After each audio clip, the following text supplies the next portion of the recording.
Hello, everyone. Welcome to this story.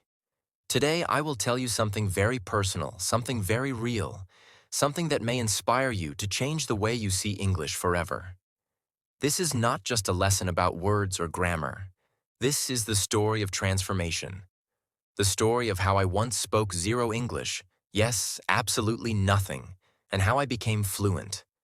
And as you listen, you will discover how you too can learn English fast, easy, and naturally through story. Let us begin at the very start. I grew up in a small town. Life there was simple. People spoke only our local language. We did not hear English on the streets. We did not watch English television. The only place where English appeared was in school books. I remember my first English class. The teacher walked in, opened a book, and pointed at the board. She said, "This is a cat." And we repeated, "This is a cat." She said, "This is a dog." And we repeated, "This is a dog." We filled our notebooks with sentences we did not understand. At first it felt like a game, but year after year, English remained the same. A subject to pass in exams, not a language to use in life. I memorized grammar rules. I studied long vocabulary lists. I even scored high marks in tests. But in reality, I could not speak a single sentence.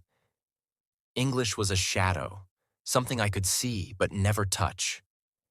Deep inside, though, I had a secret dream.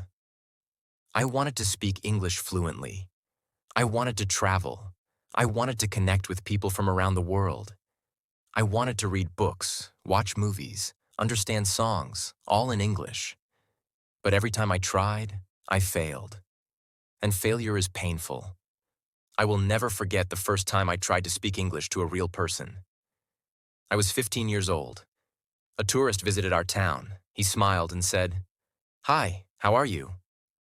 My heart raced. My mind shouted, "Say something!" But my mouth was empty. I stood frozen like a statue. After a few seconds of silence, the tourist walked away. I felt my face burn with shame. That night, I cried. But crying did not change anything. The next day, I made a decision. I said to myself, I will not live like this. I will not let fear control me. I will learn English. I don't know how, but I will. So my journey began. At first, I did what most learners do. I bought grammar books. I studied past tense, future tense, conditionals. I repeated rules. If I had known, I would have gone. I spent hours memorizing. But when I tried to speak, I still froze. My words came out broken. People could not understand me. I realized something important. Grammar alone cannot give you fluency. Grammar is like the skeleton of a body, but without muscles, without skin, it cannot move. Then I changed my method. I started listening. Every single day I listened to English stories. At first it was painful. I could not understand. The words sounded fast, heavy, impossible. But I kept going. I listened again and again. Slowly, I began to catch small pieces. One word, then two words, then full sentences. One day, I was listening to a story about a farmer who went to the market. And suddenly, I understood everything. Not perfectly, but enough to follow the story. That moment felt like magic. Listening became my secret weapon. I listened to stories while walking to school, while eating lunch, even before sleeping.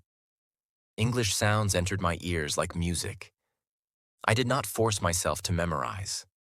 I let the language flow inside me, and soon, my tongue began to move. The first full sentence I spoke was simple. I am learning English.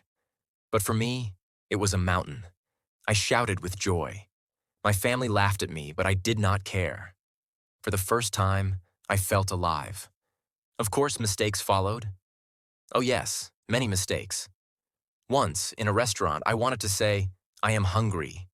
But I said, I am angry. The waiter looked frightened.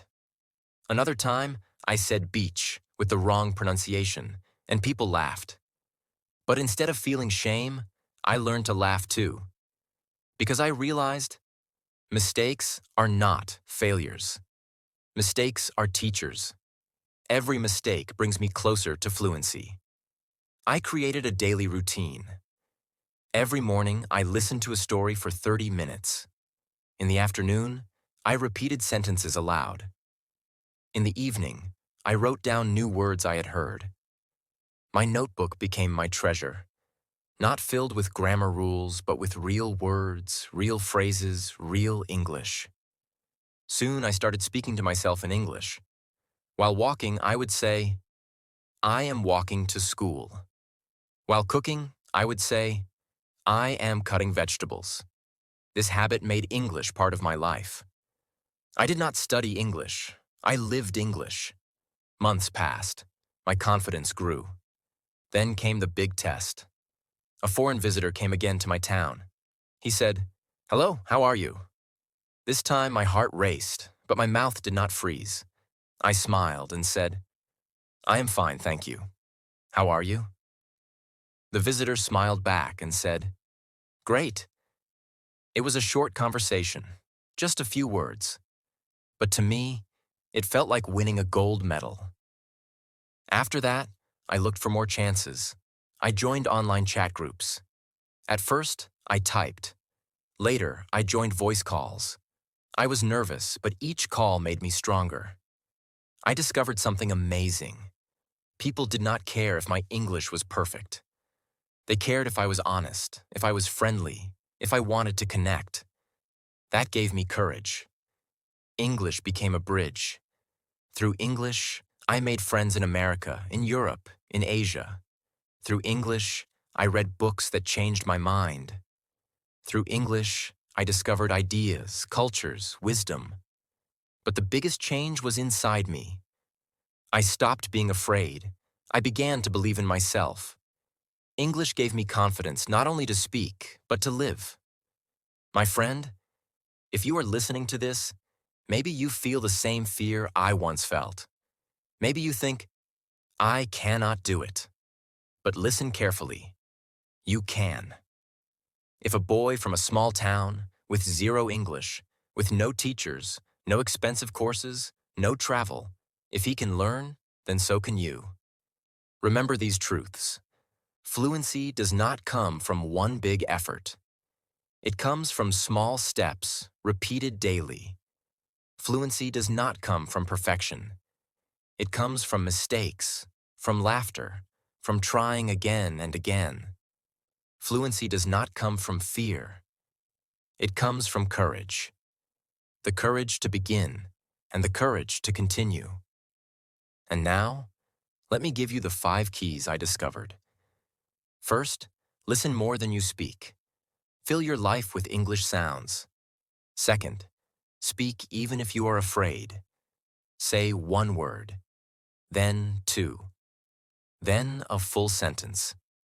Third, love the process. Make English your friend, not your enemy. Fourth, connect with people. Use English as a bridge, not just a subject. Fifth, never stop. Some days will feel hard, but every step counts. Today, I am living proof. I once spoke zero English. Now I am fluent. And if I can do it, so can you.